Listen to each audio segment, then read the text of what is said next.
দেশের প্রতিটি রাজনৈতিক দল সংস্কারের পক্ষে। তারপরেও সংস্কার নিয়ে অন্তর্বর্তীকালীন সরকার কেন এত সময় ক্ষেপণ করছেন, এ নিয়েও জনগণের মনে ধীরে ধীরে প্রশ্ন বেড়েই চলেছে। বিসমিল্লাহির রহমানির রহিম। আসসালামু আলাইকুম। আমার বাংলাদেশ পার্টি, এবি পার্টির পঞ্চম প্রতিষ্ঠা বার্ষিকী উপলক্ষে আয়োজিত আজকের সম্মানিত সভাপতি জনাব মুজিবুর রহমান মঞ্জু, মঞ্চে উপস্থিত এবং আমার সামনে উপস্থিত বিভিন্ন রাজনৈতিক দলের সম্মানিত নেতৃবৃন্দ, উপস্থিত বিভিন্ন শ্রেণী পেশার বিশিষ্ট ব্যক্তিবর্গ এবং উপস্থিত এবি পার্টির সর্বস্তরের নেতা কর্মী সমর্থকদের দলের এই প্রতিষ্ঠা বার্ষিকীতে জানাই আন্তরিক শুভেচ্ছা। প্রিয় উপস্থিতিবৃন্দ, স্বৈরাচার বা ফ্যাসিবাদী শাসন আমলে আত্মপ্রকাশের পর এবি পার্টি আজই প্রথমবারের মতন ফ্যাসিবাদ মুক্ত একটি পরিবেশে প্রতিষ্ঠা বার্ষিকী উদযাপন করছে। একটি গণতান্ত্রিক রাজনৈতিক দলের জন্য অবশ্যই এটি একটি প্রত্যাশিত পরিস্থিতি। স্বৈরাচার বিরোধী একটি রাজনৈতিক দল হিসাবে আপনারা আমাদেরকে দলীয় এই অনুষ্ঠানে আমন্ত্রণ জানিয়েছেন। আপনাদেরকে আমি আন্তরিকভাবে ধন্যবাদ জানাই। এটি অবশ্যই একটি ইতিবাচক রাজনৈতিক সংস্কৃতি। আপনাদের দলের আদর্শ, লক্ষ্য, কর্মসূচি এবং আমাদের দলের আদর্শ, লক্ষ্য, কর্মসূচির মধ্যে স্বাভাবিকভাবেই ভিন্নতা রয়েছে এবং এ কারণেই আপনারা পৃথক একটি দল করেছেন। একইভাবে আরো অনেকগুলো রাজনৈতিক দল রয়েছে বাংলাদেশে, যাদের অনেক নেতৃবৃন্দ আজ আমাদের সামনে উপস্থিত আছেন। যে দলগুলো আমরা একসাথে ফ্যাসিবাদী বিরোধী আন্দোলনে গণতন্ত্রের পক্ষের আমরা রাজপথে ঐক্যবদ্ধভাবে আন্দোলন করেছি। ফ্যাসিবাদী শাসনের পতনের পর নতুন করে এ পর্যন্ত আরো কমপক্ষে 25টি নতুন রাজনৈতিক দল আত্মপ্রকাশ করেছে। রাজনীতির ময়দানে আমরা তাদেরকে স্বাগত জানাই। গণতন্ত্রের পক্ষের রাজনৈতিক দলগুলোর মধ্যে রাজনৈতিক আদর্শের ভিন্নতা থাকতে পারে, তবে আমি বিশ্বাস করি দেশের স্বার্থের প্রশ্নে বাংলাদেশের পক্ষের প্রত্যেকটি রাজনৈতিক দলের অবস্থান এক এবং অভিন্ন। উদ্দেশ্য এবং গন্তব্য এক এবং অভিন্ন। কি সেটি? সেটি হচ্ছে দেশের স্বার্থ রক্ষা এবং অবশ্যই জনগণের কল্যাণ সাধন। প্রিয় উপস্থিতিবৃন্দ, তবে যে রাজনৈতিক দলটি গণতান্ত্রিক রাজনৈতিক চরিত্র, গণতন্ত্র হারিয়ে স্বাধীন সার্বভৌম বাংলাদেশে ফ্যাসিবাদী শাসনের জন্ম দিয়েছিল, সংবিধান লঙ্ঘন করে মানুষের গণতান্ত্রিক অধিকার হরণ করেছিল, খুন, গুম, অপহরণ, সন্ত্রাস, দুর্নীতিতে জড়িয়ে পড়েছিল, বাংলাদেশকে একটি তাবেদার রাষ্ট্রে পরিণত করেছিল, বীর জনতার রক্তক্ষয়ী গণ অভ্যুত্থানে তারা দেশ ছেড়ে পালিয়েছে। গণতান্ত্রিক আমি জনগণ দেশের স্বার্থ বিরোধী বিতাড়িত অপশক্তিকে কখনোই মেনে নেবে না, এটি আমাদের দৃঢ় বিশ্বাস। সম্মানিত উপস্থিতি, সংবিধান লঙ্ঘনকারী বিতাড়িত পতিত পলাতক স্বৈরাচার পুনরায় মাথাচাড়া দিয়ে ওঠার চেষ্টা করছে। আমাদের সংবিধানের 65-র 2 অনুচ্ছেদের নির্দেশনা হচ্ছে জনগণের প্রত্যক্ষ ভোটে সদস্য নির্বাচিত হবে। কিন্তু সংবিধান লঙ্ঘন করে এই পলাতক স্বৈরাচার জনগণের ভোট ছাড়াই 3বার অবৈধ সংসদ সরকার গঠন করে বাংলাদেশের গণতান্ত্রিক আমি জনগণ আজ জানতে চায় সংবিধান লঙ্ঘনের দায় অভিযুক্তদের আগামী দিনের রাজনীতিতে অপ্রাসঙ্গিক করে দিতে অন্তর্বর্তীকালীন সরকার কি পদক্ষেপ গ্রহণ করেছে বা নিয়েছে। ব্লেম গেম দিয়ে দায়িত্ব এড়ানোর কিন্তু কোনো সুযোগ নেই। অন্তর্বর্তীকালীন সরকার পদক্ষেপ নিতে ব্যর্থ হলে আমি দৃঢ়ভাবে বিশ্বাস করি জনগণের ভোটে নির্বাচিত সরকার আগামী দিনে অবশ্যই সংবিধান লঙ্ঘনের দায় অভিযুক্তদের বিরুদ্ধে আইনগত ব্যবস্থা নেবে। পলাতক স্বৈরাচারের বিরুদ্ধে ব্যবস্থা না নিয়ে যারা জাতীয় নির্বাচনের আগে স্থানীয় সরকার নির্বাচনের কথা বলেছেন তাদেরকে আমি বলতে চাই, লুটপাট আর দুর্নীতির শত শত কোটি টাকা হাতে নিয়ে সারা দেশে পলাতক স্বৈরাচারের দোসররা পুনর্বাসিত হওয়ার সুযোগের অপেক্ষায়। স্থানীয় নির্বাচন পলাতক স্বৈরাচারের জন্য পুনর্বাসিত হওয়ার একটি সুবর্ণ সুযোগ। যারা বলেছেন হয়তোবা তারা এই বিষয়টি বিবেচনা করেননি। আমি অনুরোধ করব বিষয়টিকে এইভাবে বিবেচনা করার জন্য। প্রিয় রাজনৈতিক সহকর্মীবৃন্দ, উপস্থিত প্রিয় ভাই বোনেরা, আমাদের দলীয় আদর্শ ভিন্ন হলেও আমাদের উদ্দেশ্য যেহেতু দেশের স্বার্থ রক্ষা এবং জনগণের কল্যাণ সাধন, সেই বাস্তবতায় একজন রাজনৈতিক সহকর্মী হিসাবে আমার কিছু উপলব্ধি সংক্ষিপ্তভাবে আপনাদের সঙ্গে আমি শেয়ার করতে চাই বা আপনাদের সামনে আজকের এই সুন্দর মুহূর্তে আমি আপনাদের সামনে উপস্থাপন করতে চাই। প্রিয় সহকর্মীবৃন্দ, লাখো প্রাণের বিনিময়ে 1971-এর স্বাধীন বাংলাদেশ, 75-এর 7ই নভেম্বরের আধিপত্য বিরোধী তাবেদার মুক্ত বাংলাদেশ, 90-এর স্বৈরাচার বিরোধী বাংলাদেশ এবং 2024-এর ফ্যাসিবাদ বিরোধী বাংলাদেশ। বাংলাদেশের ইতিহাসের এমন প্রতিটি বাঁকে মানুষ কেন অকাতরে জীবন দিয়েছিলেন, কি ছিল এই শহীদদের স্বপ্ন, তারা কেমন বাংলাদেশ চেয়েছিলেন?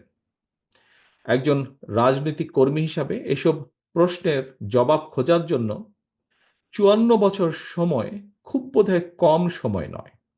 এজন্যই আমি মনে করি শুধুমাত্র শহীদদের আত্মত্যাগকে শ্রদ্ধার সঙ্গে স্মরণের মধ্য দিয়েই রাজনৈতিক কর্মী বা নেতা হিসাবে আমাদের দায়িত্ব বোধহয় শেষ হয়ে যায় না।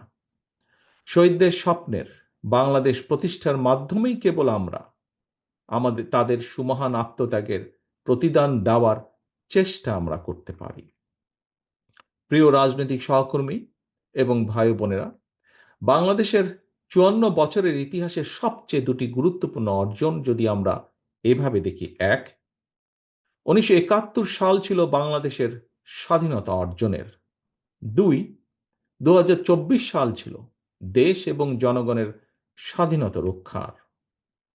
বাংলাদেশ নামক এই জাতি রাষ্ট্রের স্বাধীনতা প্রিয় হাজারো লাখো শহীদের রক্তে লেখা স্মারকে 71 আর 24-এর রাজনৈতিক বার্তাটি হল, দিল্লির তাবেদার হওয়ার জন্য বাংলাদেশ 1971 সালে পিণ্ডি ত্যাগ করে নাই।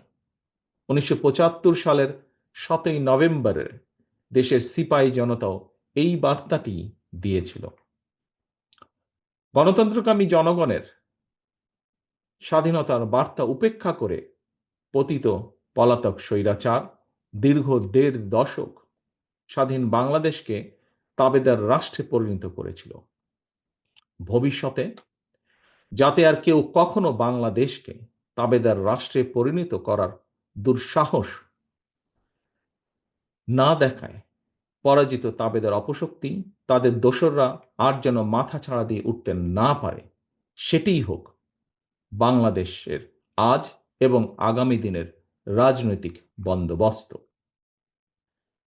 প্রিয় উপস্থিতিবৃন্দ, প্রিয় রাজনৈতিক সহকর্মীবৃন্দ, দেশ এবং জনগণের স্বাধীনতা সুরক্ষিত এবং সুসংহত রাখতে হলে নাগরিকদের রাজনৈতিক এবং অর্থনৈতিক ক্ষমতায়ন নিশ্চিত করাটাই হতে হবে প্রধান অগ্রাধিকার। জনগণের রাজনৈতিক ক্ষমতায়নের অন্যতম পূর্ব শর্ত হচ্ছে স্বাধীনভাবে প্রতিটি নাগরিকের স্বাধীনভাবে ভোট প্রয়োগের নিশ্চয়তা বিধান।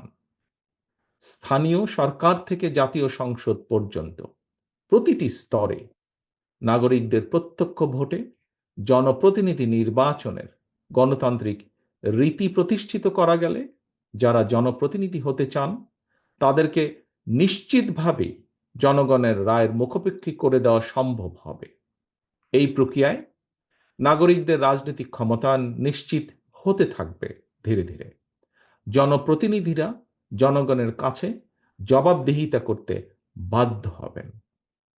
কারণ আমাদের মনে রাখা প্রয়োজন মনে হয়, কিতাবি কিংবা পুঁথিগত সংস্কার দিয়ে স্বৈরাচার বা ফ্যাসিবাদ ঠেকানো যায় না। সংবিধান বা আইন না মানের কারণেই মানুষ ফ্যাসিবাদী হয়ে ওঠে। জনগণকে রাজনৈতিক এবং অর্থনৈতিক ক্ষমতা নিশ্চিত করা না গেলে শেষ পর্যন্ত কোনো সংস্কারই বোধহয় টেকসই হয় না। এ কারণেই রাষ্ট্র রাজনীতির গুণগত সংস্কার এবং নাগরিকদের রাজনৈতিক ক্ষমতায়নের লক্ষ্যে একটি রাজনৈতিক দল হিসাবে বিএনপি সবসময় জনগণের সরাসরি ভোটে নির্বাচিত জনপ্রতিনিধি, নির্বাচিত জাতীয় সংসদ এবং নির্বাচিত সরকার প্রতিষ্ঠার দাবি জানিয়ে আসছে। প্রিয় সহকর্মীবৃন্দ, রাজনৈতিক দল নির্বাচনের দাবি জানাবে, এটি স্বাভাবিক গণতান্ত্রিক রীতি। অথচ আমরা খেয়াল করছি গত কিছুদিন ধরে অত্যন্ত সুকৌশলে দেশে এমন একটি আবহাওয়া তৈরির অপচেষ্টা চলছে, যেখানে নির্বাচন অনুষ্ঠানের দাবি করাটাই যেন একটি অপরাধ।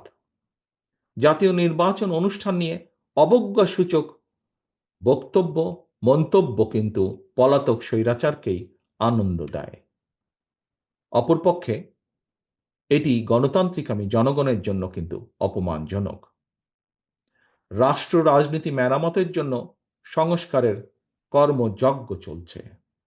তবে চলমান সংস্কার যদি রাজনৈতিক দলগুলোর নির্বাচন অনুষ্ঠানের দাবিকে অবজ্ঞা করতে হয়, প্রলুব্ধ করে, তাহলে সংস্কারের তাৎপর্যটা কি? এটি বহু মানুষের প্রশ্ন আজ। দেশের প্রতিটি রাজনৈতিক দল সংস্কারের পক্ষে। তারপরেও সংস্কার নিয়ে অন্তর্বর্তীকালীন সরকার কেন এত সময় ক্ষেপণ করছেন, এ নিয়েও জনগণের মনে ধীরে ধীরে প্রশ্ন বেড়েই চলেছে। উপস্থিত প্রিয় রাজনৈতিক সহকর্মীবৃন্দ, প্রিয় ভাই ও বোনেরা, রাজনৈতিক দলগুলোকে অবজ্ঞা এবং জনগণের রায়কে অবহেলা করে বিরাজনীতিকরণকে উৎসাহিত করা হলে সেটি শেষ পর্যন্ত গণতন্ত্রকেই ঝুঁকির মধ্যে কিন্তু ফেলে দেবে। অন্তর্বর্তীকালীন সরকারের প্রতি আবারও আজ এই অনুষ্ঠানের মাধ্যমে আহ্বান জানিয়ে বলতে চাই, সুনির্দিষ্টভাবে জাতীয় নির্বাচনের রোডম্যাপ ঘোষণা করুন। রাজনৈতিক দলগুলোকে, প্রিয় সহকর্মীবৃন্দ, দয়া করে এই কথাটি শোনার জন্য আপনাদেরকে আমি অনুরোধ করব বিশেষভাবে, রাজনৈতিক দলগুলোকে জনগণের আদালতের মুখোমুখি করার উদ্যোগ গ্রহণ করতে হবে এবং এই উদ্যোগ গ্রহণ করতে হবে বর্তমান অন্তর্বর্তীকালীন সরকারকে। জনগণের ভোটের মাধ্যমে জনগণের কাছে জবাবদিহিমূলক সংসদ সরকার গঠিত হলে দেশের স্বাধীনতা, সার্বভৌমত্ব সুসংহত থাকবে। রাজনৈতিক চর্চার মাধ্যমে সরকার গঠন এবং পরিবর্তনে জনগণ এবং রাজনৈতিক দলগুলো অভ্যস্ত হয়ে উঠলে আমি একজন রাজনৈতিক কর্মী হিসাবে দৃঢ়ভাবে বিশ্বাস করি, বাংলাদেশকে আর কেউ তাবেদার রাষ্ট্রে পরিণত করে রাখতে সক্ষম হবে না, ইনশাআল্লাহ। প্রিয় সহকর্মীবৃন্দ, আজকের সম্মানিত সভাপতি, এতক্ষণ আমাকে সময় দেওয়ার জন্য এবং আজকের এই প্রতিষ্ঠা বার্ষিকীর এই অনুষ্ঠানে আমাকে বক্তব্য রাখার সুযোগ দানের জন্য আমি আমার দলের পক্ষ থেকে আবারও আপনাদেরকে আন্তরিক শুভেচ্ছা এবং আজকের এই আপনাদের প্রতিষ্ঠা বার্ষিকী আমার বাংলাদেশ পার্টির প্রতিষ্ঠা বার্ষিকীর আন্তরিক সাফল্য কামনা করে আমার বক্তব্য শেষ করছি।